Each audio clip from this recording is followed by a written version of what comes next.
Merry Christmas, America. This is your Leo Nation. I am the Chief Mark Garrett. Happy December 25th for those of you watching today, right now, in a timely manner.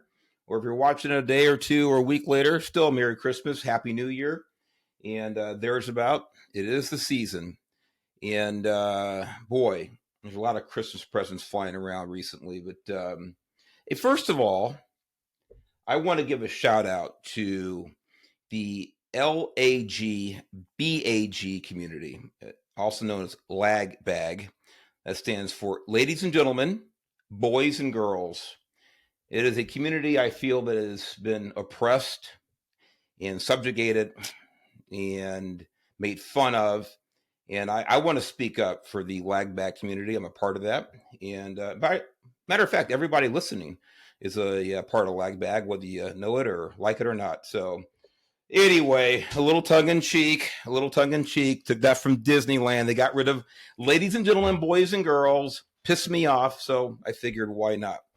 Anyway, speaking of Christmas presents, like I said, a lot of people have asked me to do this subject, to this topic, and for a while. And certainly I'm terribly interested in it. But I just figured, well, I'll get to it when I get to it. There's plenty in the news. There's plenty going around, plenty of people talking about it. But just a couple of weeks ago, we know that Hunter Biden was indicted on multiple charges related to taxes. And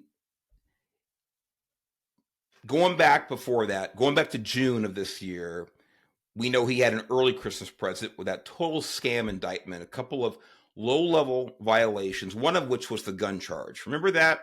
Where he had sworn on a firearms form that he wasn't a drug addict or an alcoholic, things like this, wasn't involved in substance abuse. And of course, he lied on that.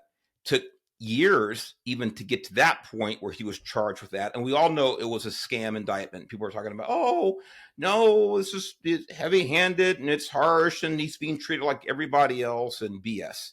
We know what the reality was. That indictment, of course, thank God, because of one judge who's looking at this saying, you got to be kidding me.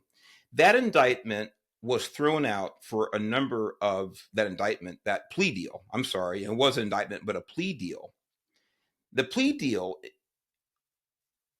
allowed those charges, the gun charge specifically, to go away after some amount of time. And again, I'm not getting into detail about the original indictment because, number one, it was a total scam. And because it was a scam, we had one judge who stood up, God bless her, and prevented basically Hunter Biden ever being charged again with anything related to any of this. That was part of the plea deal, that if he kept his nose clean, yes, pun intended, but if he kept his nose clean, that all these charges would go away. And he wouldn't be charged. He could not be charged with anything related to the original investigation anytime in the future. I mean, it's absolutely unbelievable. So that was one original gift. It went away, thank goodness. And then we move forward to just December 7th. And he gets indicted again. Now people think, oh, finally, now we got some serious charges. I think it was nine counts related to not paying his taxes. I think 3 were felonies, and included falsifying a document or fraudulently completing a tax document, not filing his taxes at all, evading his taxes. So 3 felonies. Look, it's not that it's a small deal. It's a big deal. I'm glad that he was indicted. But again, I still think it's an early Christmas present. He may not think so, but I think so. And his lawyers, of course, as scummy as they are, doing their job, like any good defense lawyer, they're trying to minimize this and talk about how this is completely unfair, it's so unusual, and blah, blah, blah, so forth and so on. Here's the thing, ladies and gentlemen. there's only one reason that he was ever charged at all. Again, this is after years and years of investigation. There's only one reason. That was because of the mounting political pressure. And I'm not even here to talk about Joe Biden. Joe Biden is a completely separate number of volumes of encyclopedias as far as corruption, as far as I'm concerned. But I'm not here to talk about him specifically. I'm here to talk about Hunter Biden, and more specifically, what else? The rule of law. The objective enforcement of the law. So people talk about tax evasion and so forth and so on. Well, this investigation, Hunter Biden's been going on for years and years and years. And of course, most of the alleged most serious crimes, those were allowed to expire under statute. In other words, the statute of limitations. Those can't even be charged anymore. Most of the most serious violations that are alleged are gone. They're evaporated. He can't be touched. So that's gift number one. Gift number two was a scam indictment in June. Gift number three, in my opinion, is this latest indictment here in December of 2023. And let me tell you why. You know, they're saying he could go to prison for 17 years and so forth. Yeah, all technically is not going to happen. He's not going to go to prison for 17 years based on these charges. And probably nobody would go to prison for 17 years based on these charges, especially depending on what plea deals there are and things like that. But there's something missing. There was certainly something missing from the original indictment that was total trash. And there's something still missing from this indictment, even though there are 9 felonies involved, total of 9, or 3 felonies, 9 charges total, so forth and so on. There's something missing. And there's a reason it's missing. And again, I said, I'm not here to talk about Joe Biden specifically. But yes, Hunter Biden's ties to his father are why there are charges missing from this indictment. What's missing? It's FARA. F-A-R-A. FARA or FAR, however you pronounce it. So what is FARA? So let me read something to you here. I got a stack of goodies here. And I'm going to try to keep this as succinct as possible, ladies and gentlemen. But for those of you who believe in the rule of law, who believe in the fair enforcement of law, otherwise it wouldn't be the rule. A rule is consistent. That's exactly what it is. You can't have one rule for the Dallas Cowboys, another set of rules for the Philadelphia Eagles. I'm a Cowboys fan. The rules are the rules. They have to apply to everybody consistently and without favor. So what is FARA? So Hunter Biden, this is from December 8th, 2023. This is Yahoo News. Actually, USA Today is where it was published. And this is by Bart Jansen. That's why I printed it. It's October 16th of this year. So this is before the indictment. That's why I printed it out, although I got my dates mixed up. It was actually October 16th. Hunter Biden as a foreign agent, a quote, question mark, inquiry comes as DOJ ramps up previously rare enforcement. Now, that's important. It says, inquiry comes as DOJ ramps up previously rare, and that's in quotes in this headline, enforcement. Going to skip down here a little bit. The inquiry comes as the Justice Department recalibrates its enforcement of the Foreign Agents Registration Act, or FARA, for people to report their work for foreign governments trying to influence U.S. policy. As Inspector General's report in 2016 found, prosecutions and other enforcement actions are, again, quote, rare and consisted mostly of civil requests to register retroactively. I read that a couple of times. And by the way, Anthony, I want you to link this one, Hunter Biden as a foreign agent, USA Today. Link this so people can read the entire article. I won't read the entire thing to you, but I want you to read for yourself. And while you're reading this stuff, I want you to ask yourself, is this consistent? What's going on right now? Is it consistent? And you'll have reason to ask yourself that as we move forward. Moving forward in the article, again, I'm skipping some stuff to save you some time. So what is the Foreign Agents Registration Act, or FARA? Congress adopted the Foreign Agents Registration Act in 1938 and updated it many times to reduce the influence of foreign propaganda.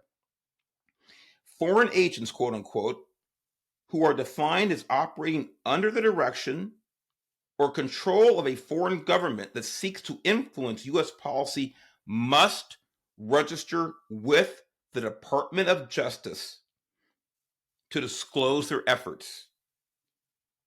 A related statute prohibits acting as a foreign agent. You must register if you are working with foreign governments to influence the government of the United States. What did Hunter Biden do for Ukrainian and Chinese businesses? Now, you've heard some of this. I want you to hear it again and listen carefully. Hunter Biden served on the board of Burisma Holding Limited, an oil and gas company in Ukraine, from May 2014 and left in April 2019. From the time his father served as vice president until he began running for president. The arrangement raised concerns about potential conflicts because the Obama administration was trying to influence Ukraine's policies.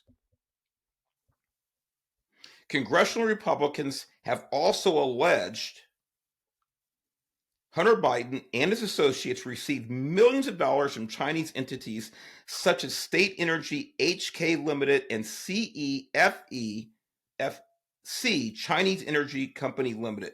GOP lawmakers called CEFC an extension of the Chinese government. First of all, it says congressional Republicans also alleged, ladies and gentlemen, it's one thing when an elected official, prosecutor, law enforcement agency allege certain behavior, criminal activity. It's another thing when you have multiple entities in the form of financial institutions, banks, and other financial institutions that are, by law, sharing financial information, financial transaction information about Hunter Biden and his shell companies to the federal government by law. They're called SARs, Suspicious Activities Reports, SAR.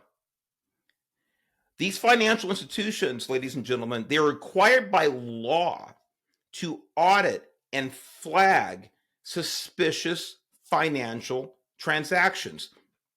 And what constitutes suspicious or suspicion is very specifically laid out by law that these banks and financial institutions have to abide by. In other words, when they see XYZ amount of money going from this type of entity to that type of entity, time frames, amounts of money in a given day, whether it's foreign or domestic, there are all types of parameters, but they're very, very clear. Banks must, by law, report these activities to the federal government, I believe it's to the Treasury. Now, the majority of SARs turn out to be either nothing, very, very minor violations, or sometimes they do violate the law, but they're clearly not intentional. There's all types of stuff.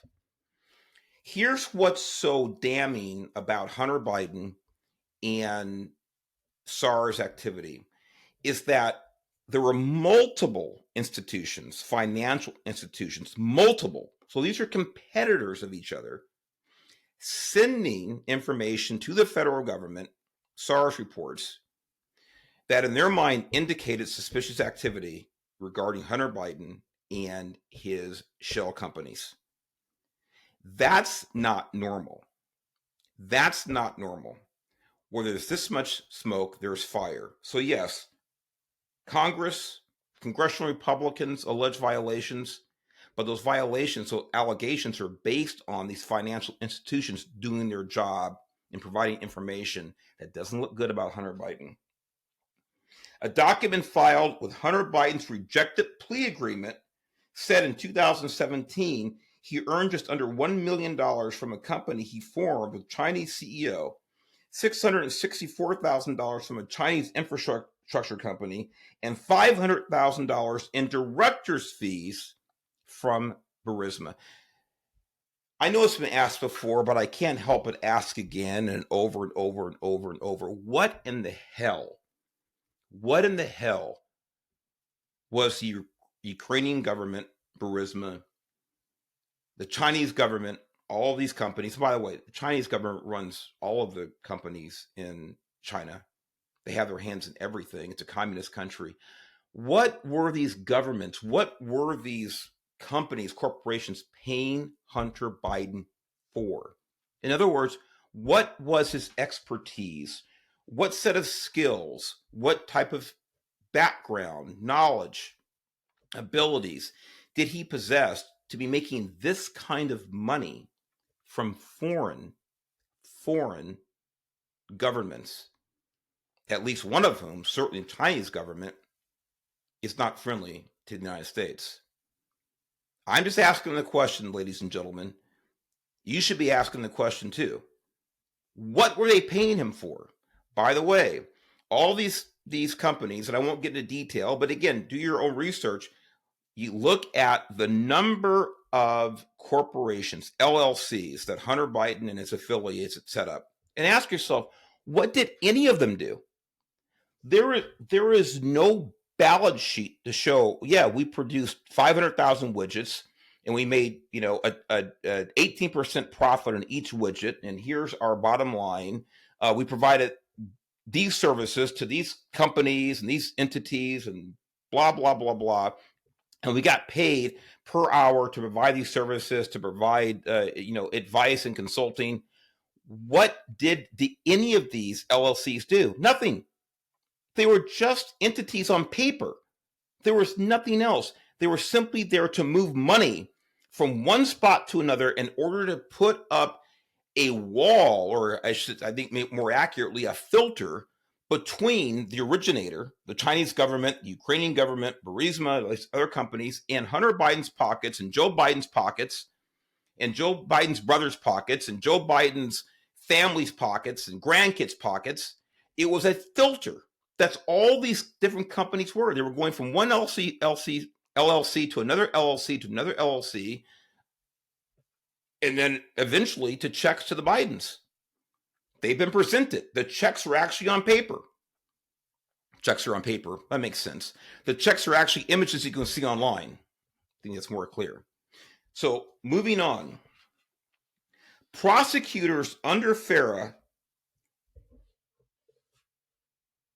prosecutions under FARA were rare historically.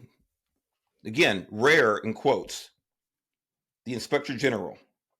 The department's Justice Manual, which offers written guidance about how to pursue cases, directs inquiries about the act to the registration unit. In past decades, if authorities noticed a potential violation, the department traditionally sent a letter asking the person to register retroactively according to congressional testimony and legal experts. Now, you might be saying, well, Mark, what is your point? You keep saying that these prosecutions are rare. So why would Hunter Biden be any different? They rarely prosecute people for FARA violations. How come you're saying they should be prosecuting Hunter Biden? It's a great question. Michael Horowitz, the Justice Department's Inspector General, reported in September 2016, that prosecutions and other enforcement under the act were rare. Keep putting this in quotes. The article puts it in quotes. From 1966, here's where it gets juicy, folks. From 1966 to 2015, the department prosecuted 7 FARA cases, that resulted in 5 convictions, but only 3 on fairer charges. In other words, people pled out or copped out to lesser charges than the original charges. So between 66 and 2015, is that 34, 49 years, something like that? Is that right? Only 5 convictions for FARA. Horowitz found FBI agents expressed frustration with a perceived reluctance to pursue, although the National Security Division denied the criticism. So you see how rare they had been up until recently. This is a topper here on this article. The Justice Department treats everyone alike regardless of party. This is from the worst attorney general, I think, maybe in the history of the United States, Merrick Garland. Regardless of ethnicity, regardless of wealth, Merrick Garland told the House Judiciary Committee on September 20th, I understand that people may not understand why particular investigations are conducted in particular ways until all the facts come out. That's what we have a court for. So, quote unquote, the Justice Department treats everyone alike regardless of party, regardless of ethnicity, regardless of wealth, says Merrick Garland. And you do see how historically rare that these prosecutions of FAIR have been. So stand by. And why does this relate to Hunter Biden? I'll tell you right now. And forgive me if I get a pronunciation wrong, because I just don't know how to read too well. So this is from www.fara.us. www.fara.us. This was from September 25th, 2019. Former Michael Flynn associate convicted under FARA. And this is by Matthew Sanderson, July 25th, 2019, and FARA.USA. Former Michael Flynn associate convicted of FARA under the FARA Act. Now, Michael Flynn, for you who don't know or forgotten, he was the director of Defense Intelligence under Obama for 2 years, the Obama administration. I think he was lieutenant general before he retired, if I remember correctly. And then he was national security advisor under Trump for 22 days. Now, this is a whole different road to go down with Michael Flynn and why he was just there under Trump for 22 days. But the short story is, I'm telling you right now, they went after Michael Flynn as soon as Donald Trump won the election in 2016. Michael Flynn became a target. The reason is Michael Flynn had a wealth of information about the Russian dossier, Crossfire Hurricane, all the stuff that went on under the Obama administration. He knew what had happened, and they wanted him out of there before he could pass this on to the next administration, namely the Trump administration.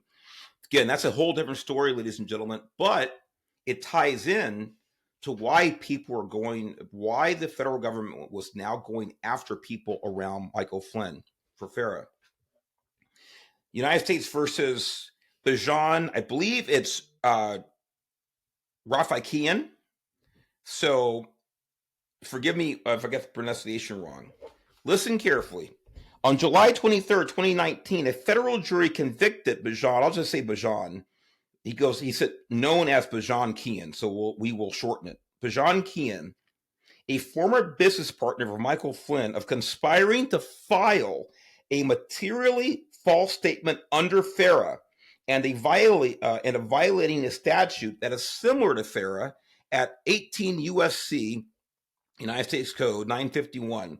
The conviction represents a key victory for the Department of Justice as it seeks to more aggressively enforce FARA. Do you understand why I kept harping on the rare claim? By the way, it wasn't a claim, it was true how rare FARA was enforced, how few people were convicted under FARA until very recently, namely until about 2017 and forward. and why this applies to Hunter Biden and why we are not living under a consistent rule of law right now, ladies and gentlemen. This is important.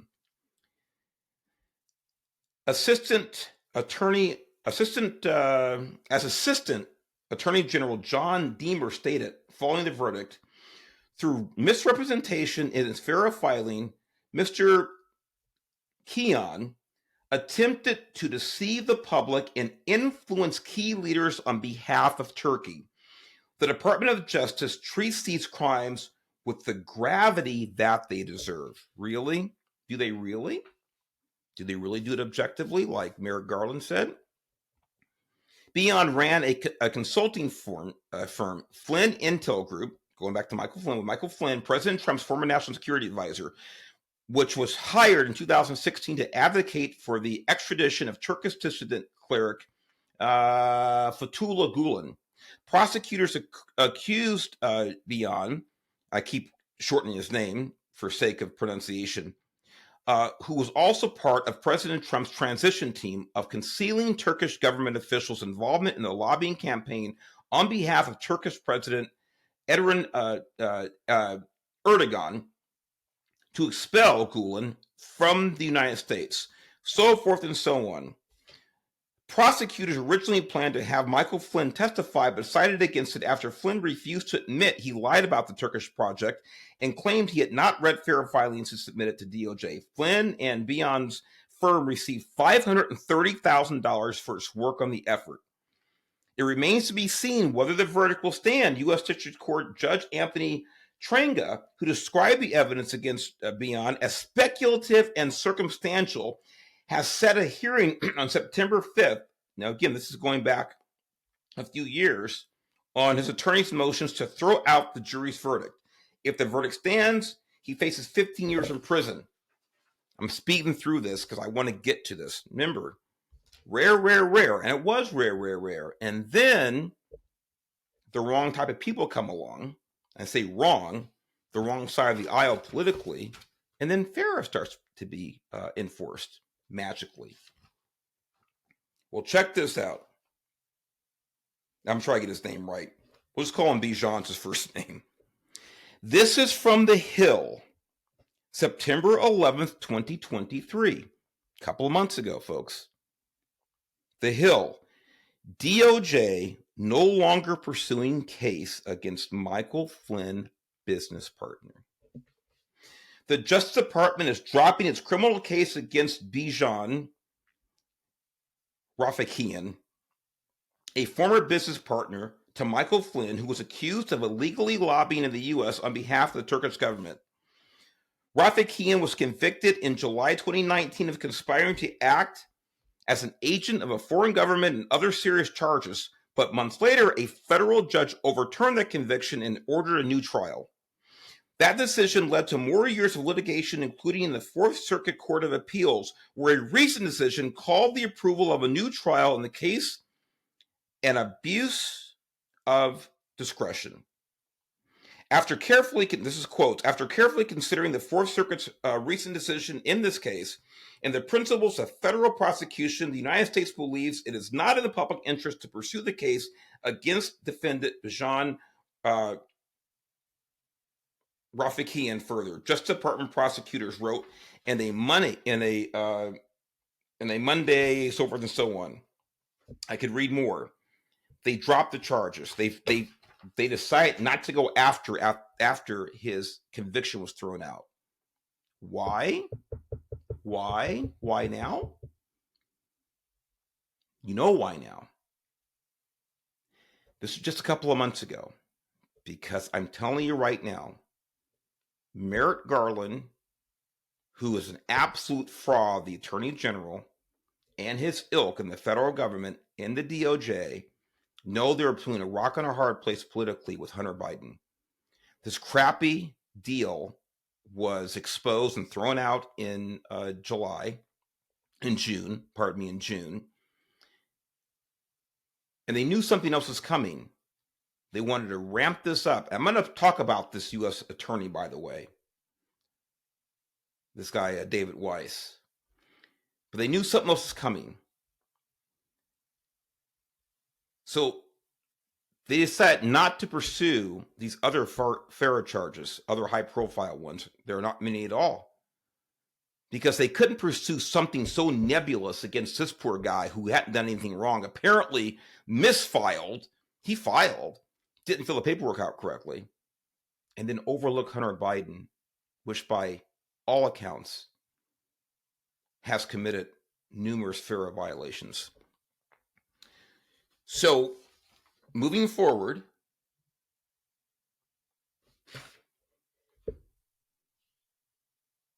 moving backwards, but in time. This is also from FARA.us, www.fara.us.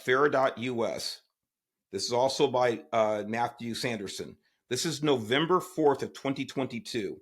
A federal jury on November 4th found investor and former Trump associate Thomas Barrack not guilty of criminal charges that included violating the Foreign Agents Registration Act, FARA, by acting of a foreign agent of the United Arab Emirates. Barack, the founder of Colonial Capital, was an advisor to former President Donald Trump and chair of his inaugural committee. In July 2021, the Department of Justice unsealed an indictment alleging, Barack acted and conspired to act as an agent of the UAE between 2016 and 2018. He also faced several other counts, including obstruction of justice relating to lying to the FBI during an interview about his involvement with the UAE. Oh God, the FBI and lying to the FBI. You say, I can't remember. They consider that lying. It's a travesty. At trial, prosecutors argued that Barack acted at the direction of top UAE officials, among other things. Among other things, insert pro-UAE language into a Trump stump speech and influence Trump's position on the 2017 blockade of Qatar by the UAE, Saudi Arabia, Bahrain, and Egypt. They went after this guy because they claimed that he had language put into a speech by Trump.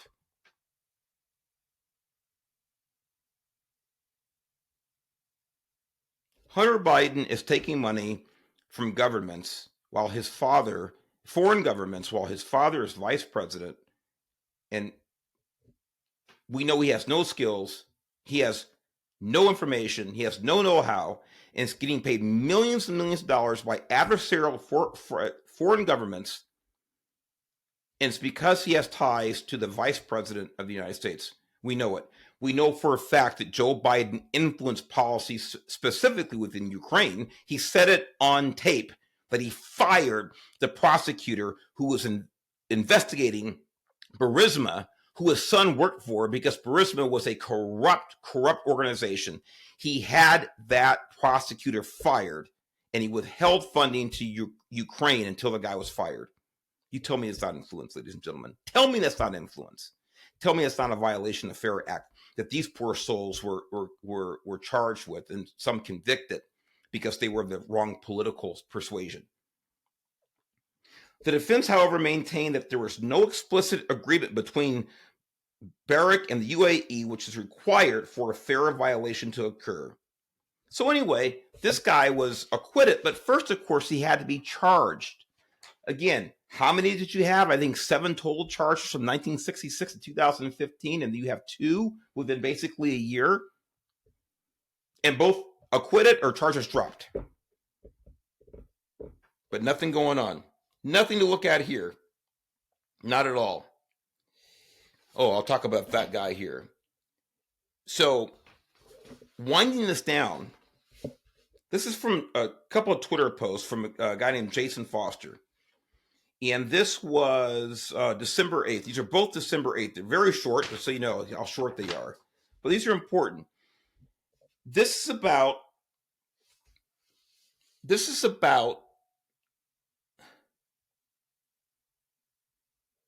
David Weiss. Now, David Weiss, he is the special prosecutor that is investigating and prosecuting Hunter Biden case, right?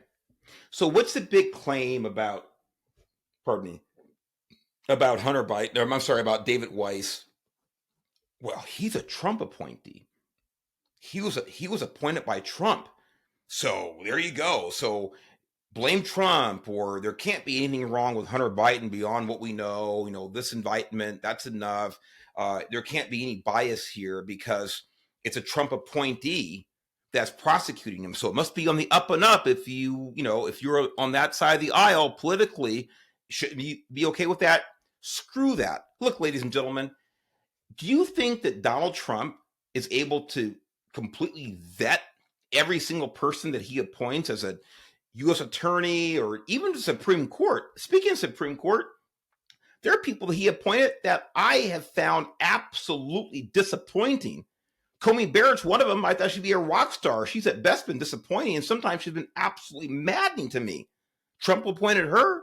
I'm not a big fan, not so far. Maybe she'll turn around and get her head out of her rear end.